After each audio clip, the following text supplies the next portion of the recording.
Good evening and welcome to SVG-TV News for Wednesday, June 5th, 2024. I am Rochelle Batiste with the details.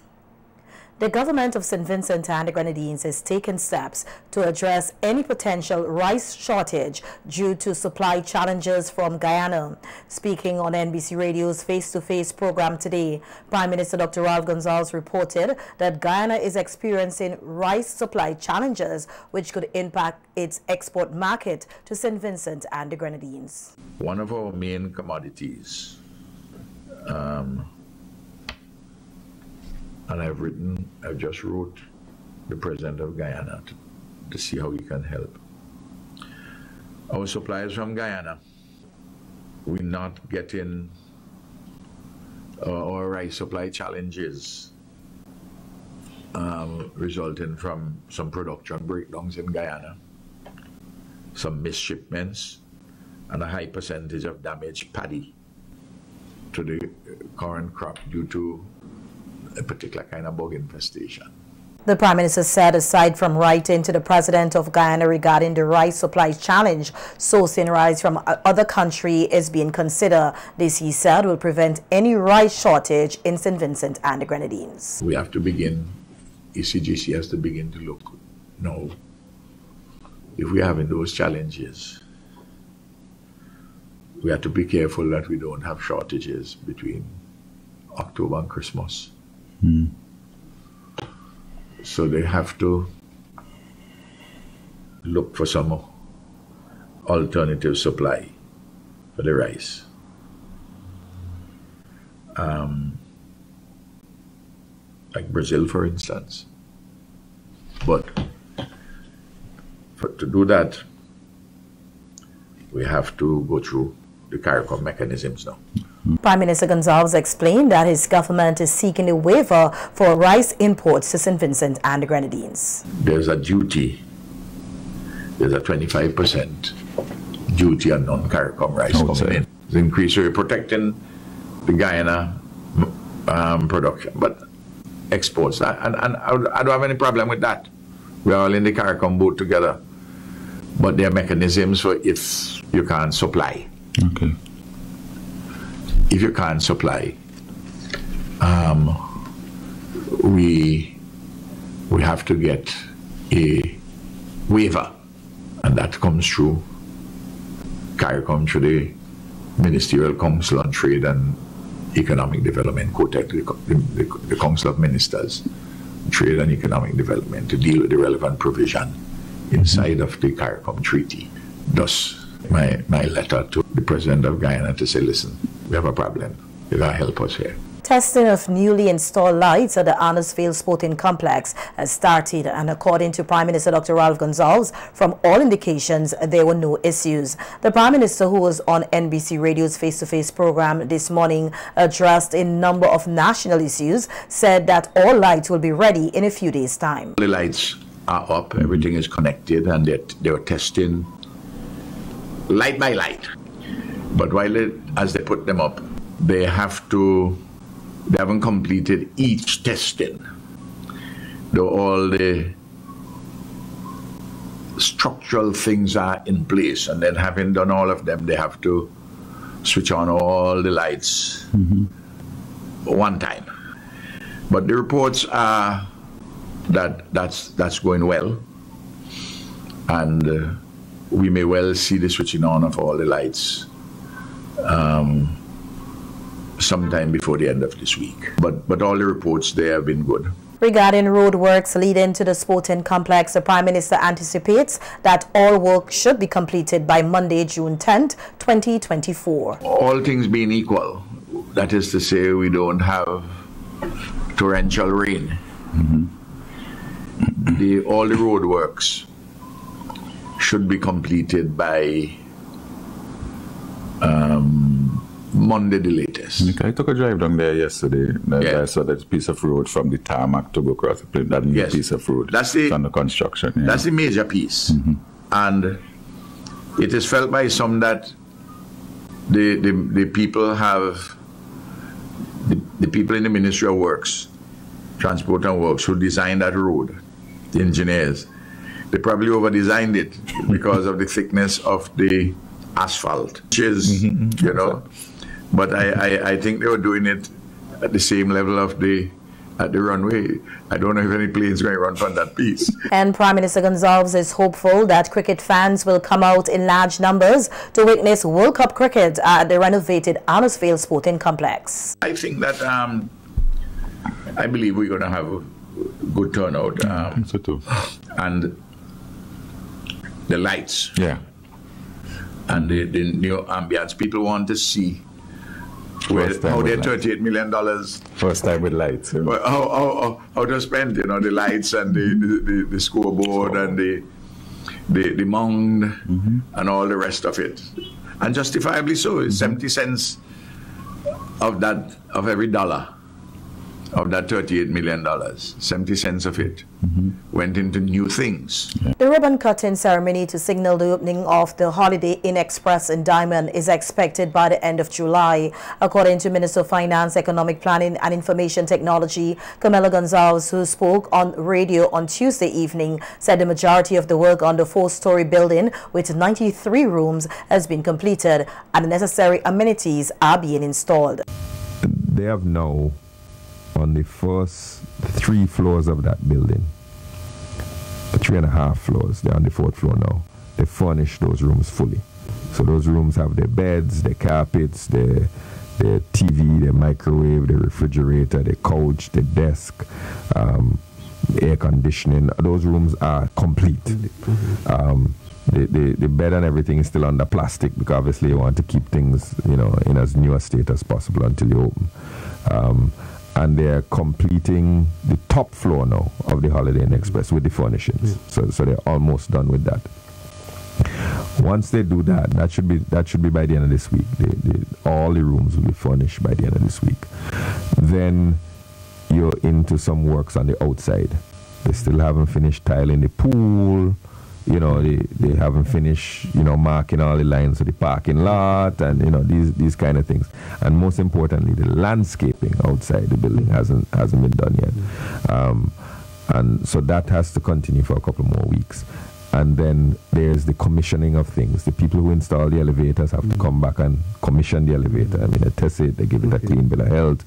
The people from Holiday Inn Express have to come down and commission the computers. Does it log into their international system? Does all these things. You know, the people who do the refrigerators and the thing that make the waffles and all of those. So they have to come and, you know, sign off on all of those things. So that's going to take a few more weeks. Minister Gonzalez said they will also need to finalize the training of managers with Holiday Inn Express. But this Holiday Inn is like a franchise and they have a particular way that they do things. So they have particular training programs that they have to go through with all of the management to make sure that, you know, the Holiday Inn way of doing things. So that will take a few weeks, and then there's the hiring. When the management has been signed off on by Holiday Inn as ready, that's when we're allowed to put up the sign that says Holiday Inn Express. So the hotel will be done, but it won't have up the sign until the management has been, until they pass the test, basically. And that's going to happen in June now, maybe in July, maybe in the middle of July. And then it's just about scheduling our ribbon cutting. You know, we're hoping to do that end of July, hopefully. We have to let the people from Holiday Inn come down to St. Vincent and participate in that. But that hotel is almost ready to go. Certainly from a construction standpoint, all the construction will be done in the next 2 weeks. But then it's training and those sort of things that have to take place, and landscaping and those kind of things. But we're very excited about that. The rooms are bigger than the typical Holiday Inn Express room. So when you go into them, although they're furnished in a way that if you've been to a Holiday Inn Express, you know, they all kind of look the same inside.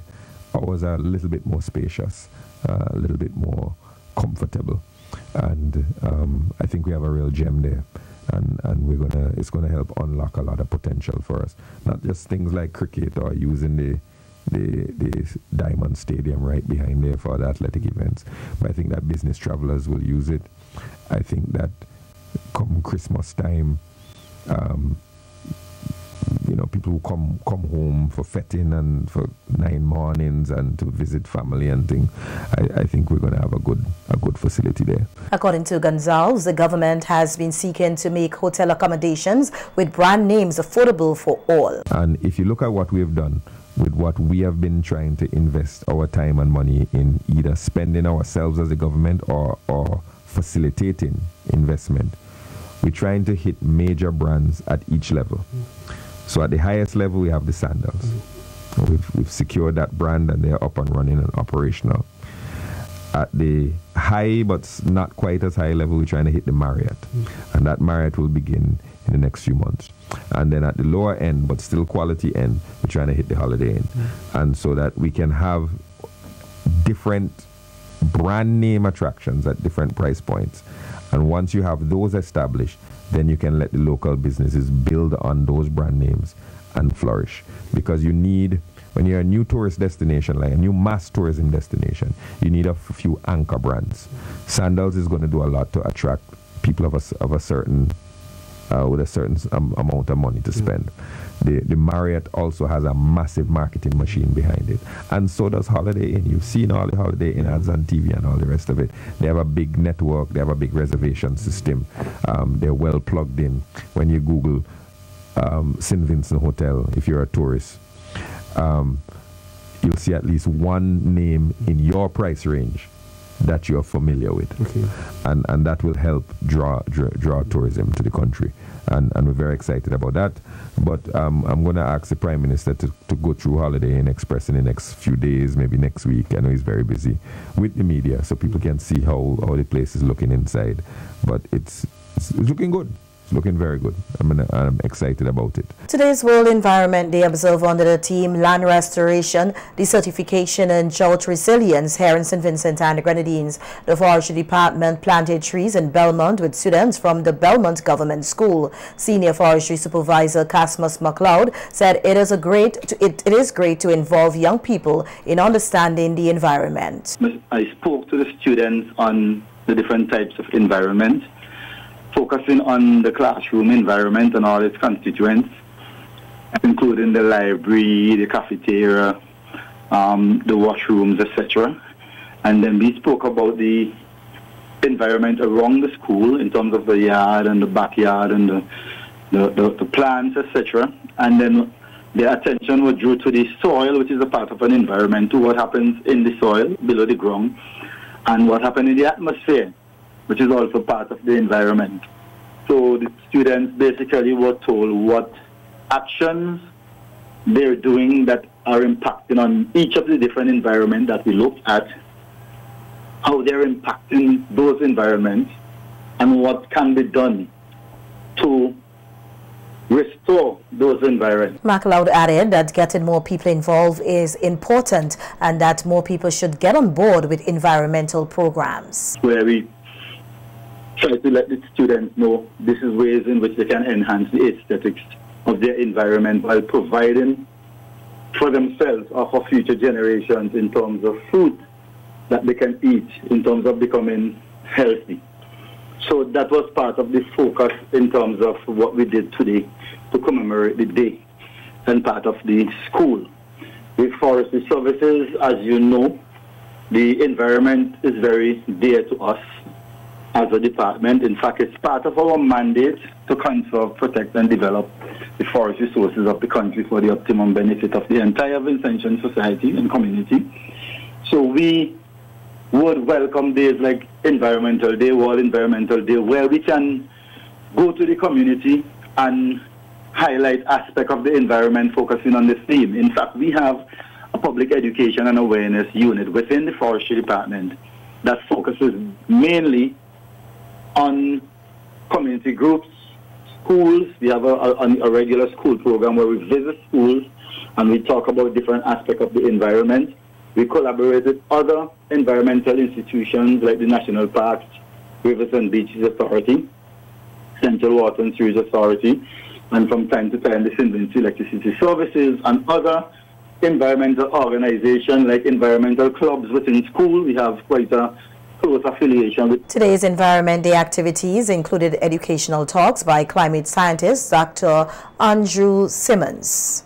In other local news now, we hear that opposition leader Dr. Godwin Friday said Indian Arrival Day in SVG is not just a celebration for persons of East Indian descent, but a celebration for every Vincentian and should be celebrated as a national event. Dr. Friday was delivering remarks at a cultural and educational rally held in Calder on Sunday by the SVG Indian Heritage Foundation and the Calder Neighborhood Watch Committee in celebration of Indian Arrival Day observed annually on June 1st. Saturday, June 1st, 2024 marked the 163rd anniversary of the arrival of 2,474 Indians from India to SVG during the years 1861 to 1880. It is part of all of us.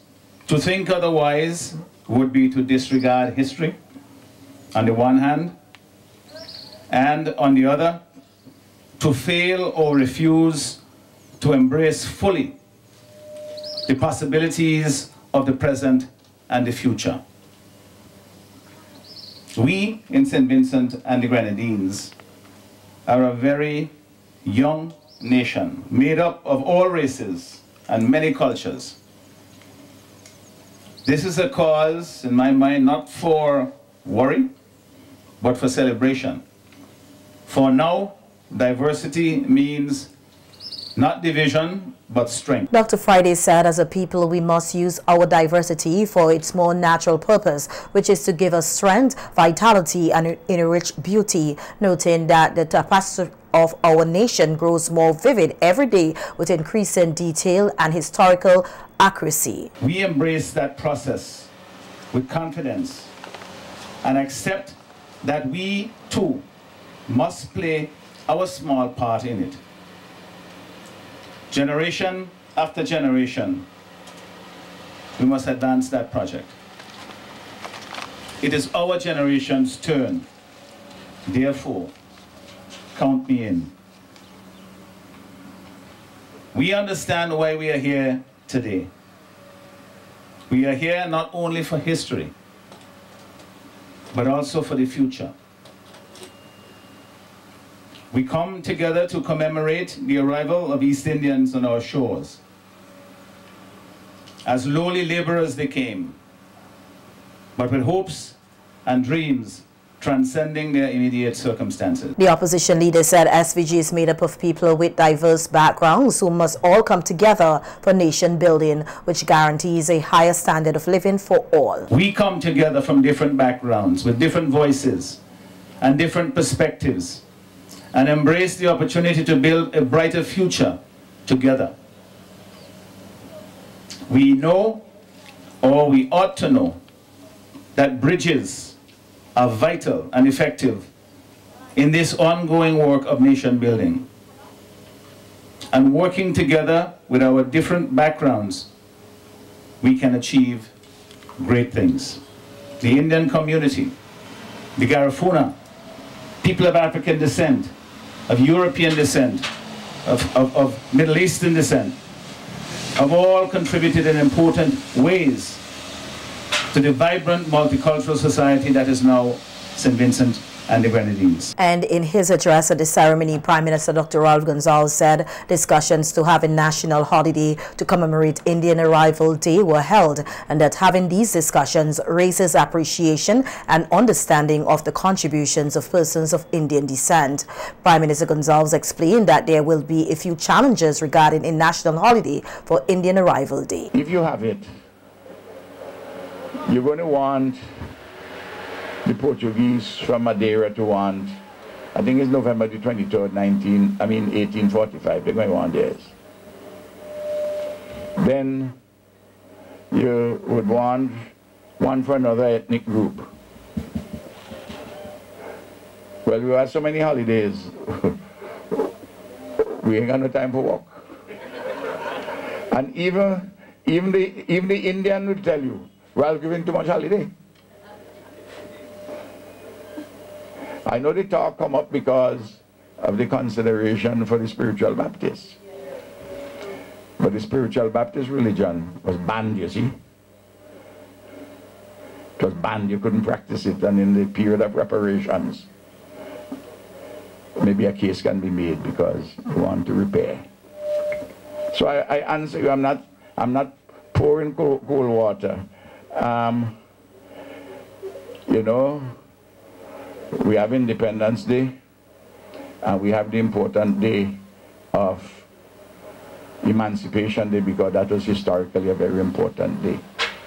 And Emancipation Day is not only for persons of African descent, but very much for all of us. But I think it's a good thing we have that discussion, that it is raised, because what it is doing is to call on our people to appreciate and understand the contribution of persons of Indian descent to St. Vincent and the Grenadines, and learn about the Indian civilization. The Prime Minister said that the Indians who came to SVG are very disciplined people, succeeding in several sectors, including farming and business. Of course, other ethnicities have succeeded too in farming and business, you know, and the professions, but we are talking about Indians today. If we were talking about people of African descent, or Kalinago and Garifuna, and we were talking about people of Portuguese descent, etc., we'd have things to say. And you watch a family like the Batiste family.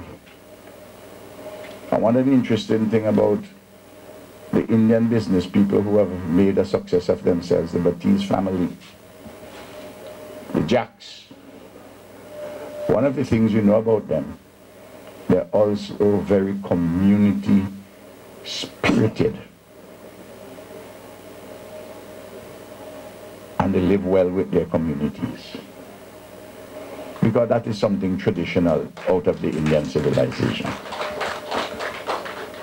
Speaking about relationship building, Prime Minister Gonzalez said that we need to pay attention to how we build our relations, because India will become the second largest economy in the world by 2040 or 2050. That's why you see I take a lot of time in building the relationship with the Republic of India. For now, and for the future, for those children who are here, I'm tying everything together. What happened here, from the time I'm a boy, how the immense progress we have made. Some people think progress will only come if them in government, you know. But plenty progress happened before, and plenty progress happening right now. There's no blank slate.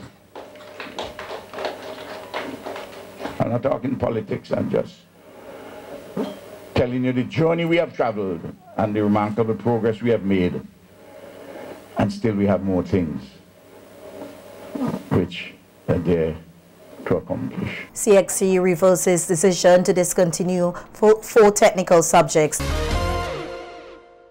We hear that the Caribbean Examinations Council, CXC, has reversed its decision to discontinue 4 subjects at the Caribbean Secondary Education Certificate CSEC and Caribbean Advanced Examination CAPE levels due to low enrollment. CXC will continue to offer syllabuses for CAPE Green Engineering, CAPE Electrical and Electronic Engineering Technology, CSEC Agricultural Science Double Award, and CSEC Industrial Technology Mechanical Engineering.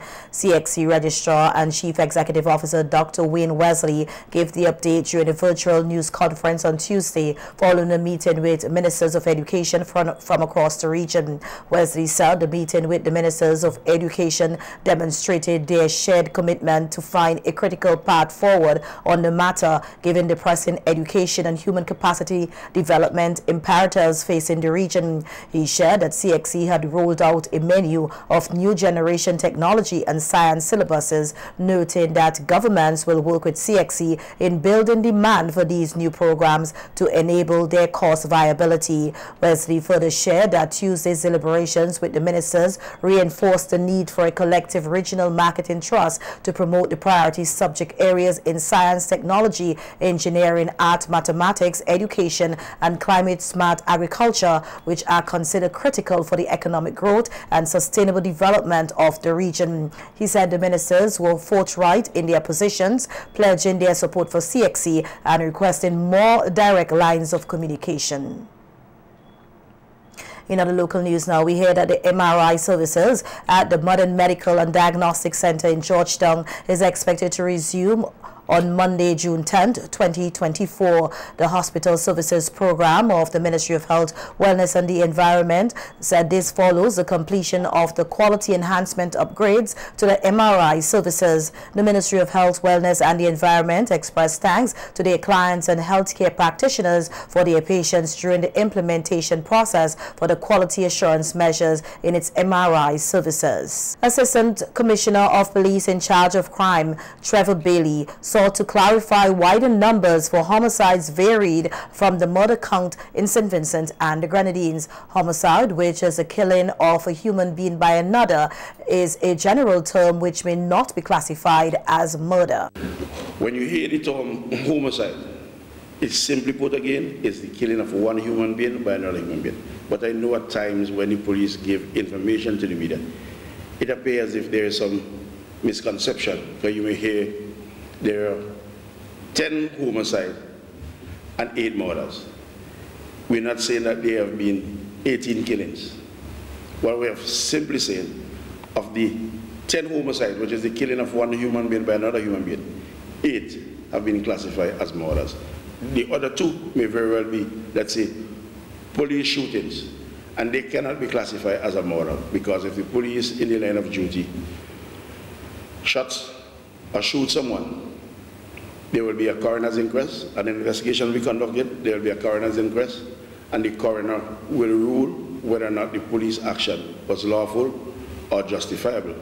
And if the coroner rules that our actions was not lawful, then it is left to the Director of Public Prosecution to peruse and make the determination.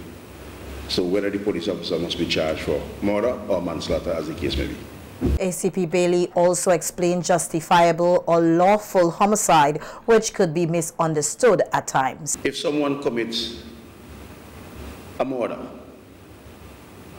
and they are arrested, taken to court, and there is a trial, and let's say at the conclusion of the trial, the person is found guilty, and the judge sentenced that person to be hanged.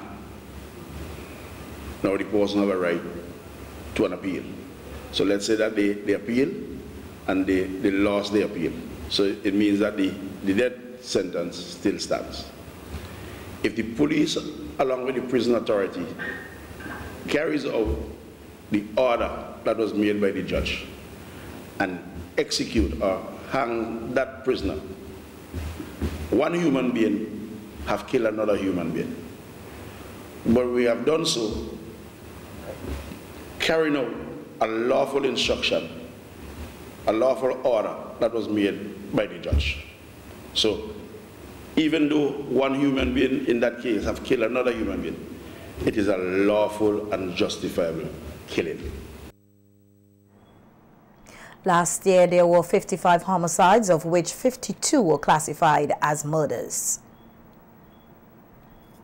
Corporal of Police number 118, Vandy Bruce, who was killed in a motor vehicular accident, will be accorded a full military funeral to take place on Sunday, June 9th at the Lourdes Deliverance Baptist Church. Viewing of the body and tributes will commence at 11 a.m., followed by the funeral service at noon midday. The interment will take place at the Macfun Cemetery. Superintendent of Police Joel James will command the parade, with Assistant Superintendent of Police Nigel Butcher as adjutant. The late Corporal Bruce died tragically on Sunday, May 26, 2024. He was driving along the Hopewell Public Road on his way home when his vehicle went over a bridge and landed in the river below. He was pronounced dead at the scene. A post-mortem examination revealed that he died as a result of multiple trauma due to motor vehicle accident and cardiac tamponade. The late Corporal Bruce served the people of St. Vincent and the Grenadines as a member of the constabulary for over over 32 years. He was enlisted on February 12, 1992. The Royal St. Vincent and Grenadines Police Force says the late corporal was a fearless and dedicated police officer whose dedication to duty was unquestionable. He worked at several police stations and units across the police force, including Beat and Patrol, Narcotics Unit and Special Services Unit, the Rapid Response Unit, Mesopotamia, Calico, Vermont, Layou, Barley Spring Village, and the Chateaubriand police stations. His last deployment was at the Port Police Security Unit. Commissioner of Police Acting Enville Williams and all other ranks of the Royal St. Vincent and Grenadines Police Force extend condolences to the widowed children, family, friends, and colleagues of the late Corporal Vandy Bruce during this difficult time of grief.